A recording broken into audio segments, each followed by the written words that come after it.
working AI magic. That means that ChatGPT has started working. Don't forget to turn that on. The whole process takes a couple of minutes because it kind of nails it about 95% of the time. So lately, I've been listening to a lot of podcasts, and that got me thinking, what about automations for podcast production? So today we're going to take a look at just that, how to automate some of the most annoying things about producing a podcast. Without any further ado, let's get started. Oh, by the way, hi, my name is Alex, and on this channel we talk about anything and everything AI, low-code, Airtable, databases, you freaking name it, we probably do it. So let's get started. Now, we're going to start things off, as we usually do, with a very quick demo. And essentially what we're trying to achieve here today is to generate a timeline worthy for YouTube. Essentially, the way that YouTube timelines work, if you've seen them on some videos, is that you have to have the text in the description. And when you have a very long podcast, which could be, 10 minutes, which is not very long, but what if it's like 2 hours or an hour and a half or 3 hours? What do you do then? Are you gonna see what the chapters are? Maybe, but what if you're producing a ton of content and you don't have time for this? Or you just want to save a little bit of time? Well, I'm going to show you how to automate it. So here we have 4 different files, 12 minutes, 33, 1.2, and 3.5. Let's run this 1.2 hour podcast. And I'm just going to click here, generate timeline.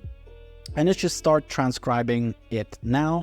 By the way, this is a heavy file. So it's about 75 megabytes. So way above the OpenAI Whisper threshold of 25 megabytes. The whole process takes a couple of minutes. So we might pause the video here and just jump you into the next stage, which is AI, because the way that it kind of works is that you have to get the transcription first, and then ChatGPT will summarize that transcription into a nice little tidy format. The first time it runs, it takes a little longer, but if you are not happy with what it has generated, because it kind of nails it about 95% of the time, you can always just generate it again and it will take much, much less time. Meanwhile, giving you a slightly different take on the timeline. So I guess now we'll wait for this. Working AI magic, that means that ChatGPT has started working. And after a few seconds, we should see the result. Here we go. Cool. So this clip is about 22 minutes, 23 minutes.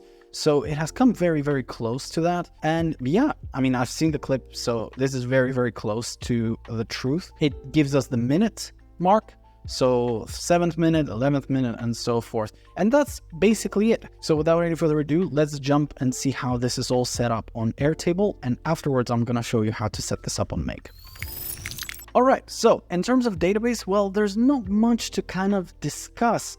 We just have the name of the episode, the actual file, our trigger to generate the timeline for YouTube that I can just copy paste. There's no extra remarks from ChatGPT over there. We've included that in the prompt. And a transcription ID, which is a really important field. The rest of the fields that are going to hidden are for another episode, so we're going to come to them probably in the next video that I'm going to publish. Maybe, we'll see. But for the moment, this is it. You don't need much else. So let's now jump into Make and see how the whole automation is set up. All right, so as always, we begin with Make. Now, the Make scenario is actually quite straightforward. You don't need all of these modules. This module and these 2 modules are kind of optional. You don't need them per se, but at the end of the day, what you're doing in these modules here is just that you're giving the user updates. You know that generating timeline, doing transcription, AI magic, those little notifications, that's what these modules are. Now, from there, the process is actually quite simple. We get our record, we update the user that we've started working, we initially create a transcription if the file hasn't been processed before. We then fetch the SRT data, and for both of these crucial processes, we use Assembly AI. So make sure that you go to Assembly AI and get your API key. This is essentially my setup of Assembly. We have the audio URL being pushed in there. I think I get the speech model best and all of that. Essentially, we get it through assembly, fetch the SRT, update the user, then we pass that information that we've collected from the SRT along with some prompts into ChatGPT, and then we finally just print this whole thing back. Now, if you want to follow along, I'm just going to give you a quick overview of how to set this up. So we begin everything with our trigger. So go ahead, open up Make, and make sure that you fetch your webhook address from here. Then make sure that you create the generate timeline checkbox, and then jump into automations. And we're using the same good old method where we trigger it based on the condition that the generate timeline is checked, just like so. And then we run our favorite script. Just make sure that when you copy this script that you replace this particular URL with your own webhook URL. From there, we have the variable record ID. Just make sure that it's capitalized just like I've done here.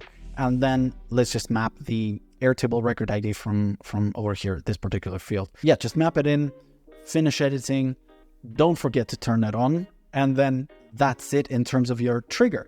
From there, as soon as the data lands into Make, like so, we just get the record ID. We then just get that record because we want to fetch all of that information. From there, we update the user. In other words, we just jump back into that record by its ID from module number 2 and we just print transcribing with the little formatting of now. Just to say that, okay, this is when we started formatting. That's it, nothing else. Now, in that first pass, if we haven't processed the file before, we need to create that initial transcription that I was talking about earlier.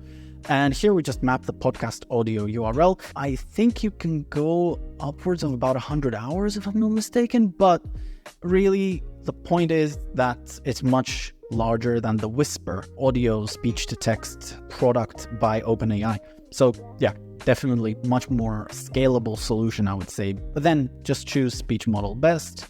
I don't think there was anything else that was unique about my setup. I don't think I touched anything. Oh yeah, auto chapters, useful. Entity detection, useful. And wait until transcript is ready. That is the key here. Make sure that this is checked. If you can't see it, show advanced settings. Next, fetch SRT data. So here we're doing a little quick API call. Now, I think I'm a little bit dumb because after setting this up, I actually realized that there was a whole module for this, and that module is this one, get subtitles for a transcript. So this will do exactly the same thing, but yeah, you can do this as well. So v2 transcript, don't forget to map the ID of the transcript, and then /SRT, method is get, the rest of it is as is.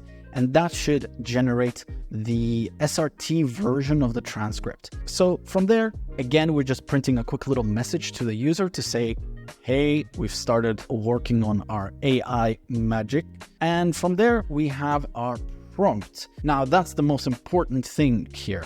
So I'm using GPT-4o. It's the cheapest, quickest model, and it seems to work okay. I'm dabbling between it and Turbo. Sometimes Turbo is better, but GPT 4.0 is cheaper. Just to give you a context on this, like I've noticed that a 3.5 hour podcast will consume approximately 120,000 tokens with OpenAI. That means that the cost is about 64 cents for that action. Now, I think it's worth using a slightly more expensive model with the same amount of context, which should be 120 plus K, which GPT-4 does have. I think Turbo, I mean, you know what I mean. Some of them have less context, some of them have more, but ultimately play around with the model here, especially if you have a very long podcast that you want to do a timeline for. Play around with the models I have. Some of them work better than others. That's the one that I'm using. Then we have our role system. You're a savant podcast producer, yada, yada, yada. And my prompt kind of looks like this. I'm giving them the podcast SRT text, the body, then the desired formatting of podcast minutes, like this, and then example of a response from a similar SRT file that was about 30 minutes long, and I'm giving it like an example, and finally your mission, is to summarize the points in chunks of 3-4 minutes, the timestamps, and not add any conversational language. That's basically it in terms of the prompt engineering side of things. And finally, I'm just updating the episode with the response. Simple as that. Now, from there, if you've already run this before, I don't know if you noticed, but over here on module number 80, I think it was, I'm printing the actual transcription ID inside of Airtable so that if I want to pass this again through the system, I can just fetch it from my modules. And that's basically it. The rest of it is exactly the same. So from here onwards, from 76 to 80, it's just a copy-pasted process down here. Nothing changes. Everything's exactly the same. It's only that I'm fetching that ID back from here. In fact, speaking of which, you probably don't even need this at all. All you have to do is just map that ID back. So where is it? Transcription ID. You can even do that. That's gonna work just fine. So it's a little bit more efficient by one module. So yeah, that's it for me, guys. Thank you so much for watching this video.